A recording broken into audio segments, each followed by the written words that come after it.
Alright guys, time to grab here back again today. Haven't really enjoyed your day so far, and today we're going to discuss Call of Duty Black Ops Cold War. Every single year this guy called Battle Nonsense goes around the betas and looks into what exactly the netcode is looking like and what the server refresh tick rate is looking like as well. In previous Call of Duty games, especially Modern Warfare, there was a major discussion around the custom game lobbies only being 12 Hz. They then released these like dedicated server 60 Hz lobbies that the pros said the spawns are actually different on. Big question marks going into the coming season, how good the netcode is going to be. Battle Nonsense says as it's standing right now, it's not looking so good. How's that going to affect professional play? We will just have to wait and see, and maybe see if Trek can pull something out of the hat. Hope you guys enjoy the video. Like if you guys enjoy it, subscribe if you are new as always. I would greatly appreciate it. It really helps out the channel. Thank you for doing that. This weekend then, this throwback tournament is going to be in session. $25,000 on Black Ops 4. 4 versus 4, hosted by Atlanta FaZe. We looked at some of these teams yesterday, and some of these are the actual Pro League teams we're going to see next season in Black Ops Cold War. So Atlanta FaZe, Chicago Huntsmen, then I think the Gorillas actually are the same team as well. Optic Gaming have Accuracy in as their 4th player instead of, well, TJ,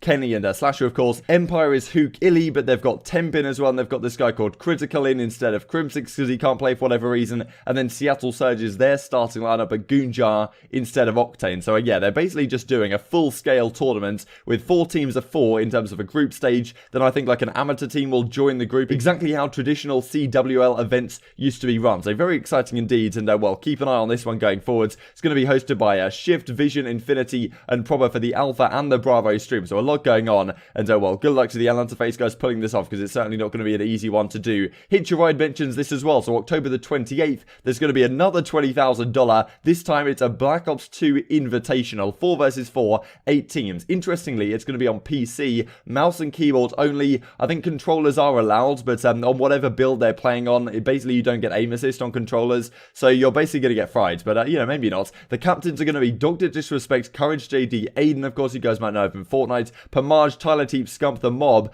and one more, so you know, question mark here for now. This is very exciting. I'm actually really looking forward to seeing some Black Ops 2 competitive played once again, but you know, without controllers on PC, it might look a little bit different. I'm sure it'll play somewhat different, but yeah, I'm intrigued to hear your thoughts in the comment section below on this one. And as Jacob says in reply, does controller work or just mouse and keyboard? Controller works but no aim assist, so basically no. Yeah, but what you don't realize is that I am built different. So let's talk about netcode then. So in November last year, Battle Nonsense comes out with this: if Call of Duty Modern Warfare has guns with a firing rate of more than 600 RPM, then this causes super bullet on listen servers due to the 12 Hz rate. There are not enough updates to have one update fired per round fired, so the damage ends up getting bundled. And well, he tweets this out on the 21st of November 2019, shortly after the game did launch. And you guys might remember that, well, or at least have experienced this to some degree, the fact that if your guns are firing faster than 600 RPM on a 12 Hz rate, there's more than one bullet which gets, well, counted every single time the server ticks. So the idea is that the client, which is like the player side, will send information to the server that's kind of hosting everything and figuring out what's going on and what damage has been done and where players are on the map and who's shooting and who's like dead and who's alive, all this kind of stuff, what the spawns are going to be. And the client will typically send out like 60 times a second to this server, but the server will only ping back the information to update everyone on what's going on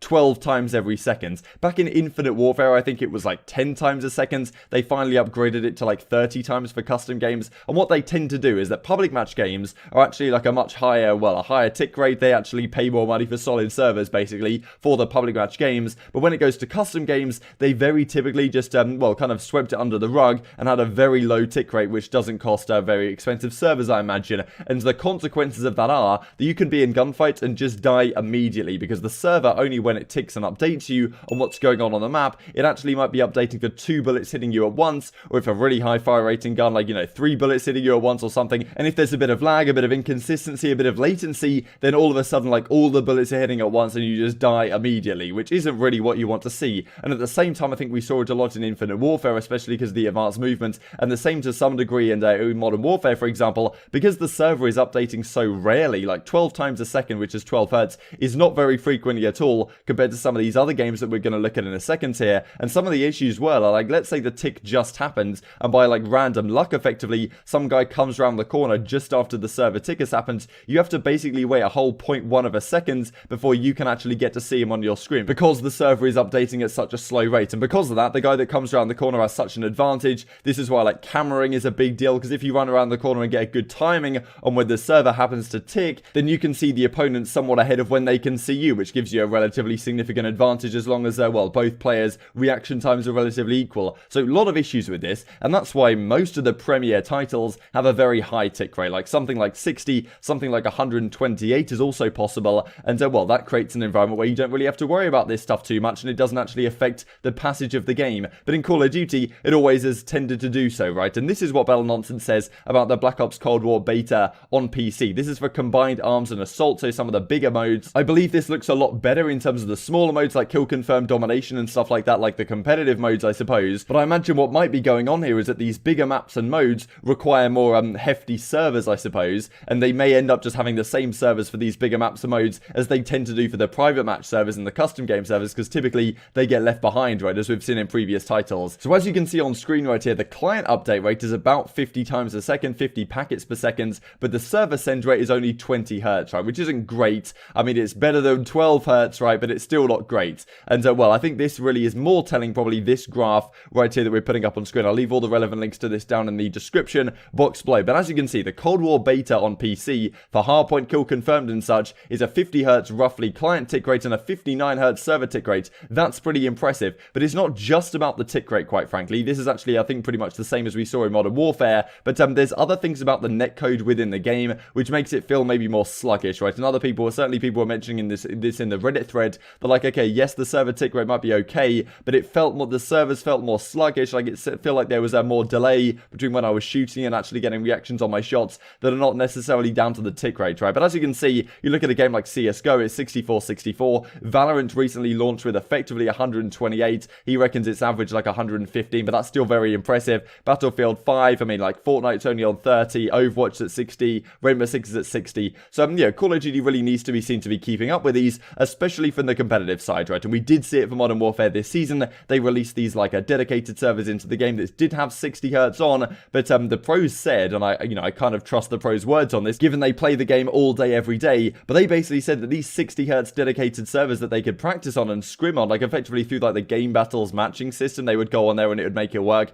They reckon that the spawns in the hardpoints and the dominations were different to, well, what they were in the 12 hertz servers. That was pretty remarkable, and well, hopefully at least Trek can implement something similar this year, but actually without those discrepancies that the pros, well, hopefully they weren't making them up in their mind. I imagine there was some sort of backing behind that. A lot of the guys were mentioning it. But what you guys might see here is that under damage, gunfire, and movement, this is in terms of milliseconds delay, and better is, well, the further to the left it goes, the better it is. And you can see that the regular game for hardpoint kill confirmed, etc., these delays are pretty much in line with what the ground war delays were in Modern Warfare, and the actual, like, domination delays last year were significantly better, right? So this is why you guys might think that even though the game, the server tick rate seems okay in regular modes, like 60 hertz or something, the actual in-game delay on some of these things is significantly higher. And maybe it's just another example of Trek's netcode in the game not being as strong as some of the other developers. And hopefully this won't impact competitive play too much, but it's definitely a worry on some players' minds as it stands right now. Wanted to share this clip with you guys as well about Scump talking about the hackers in Black Ops Cold War. Another issue we've discussed over the last few days has been, look, like if hackers come into play, it's not going to be a pretty sight. And Scump has a few words on some of the issues this may present. Plus CDL is going to PC, so it's a step up. Yeah, definitely a step in the right direction.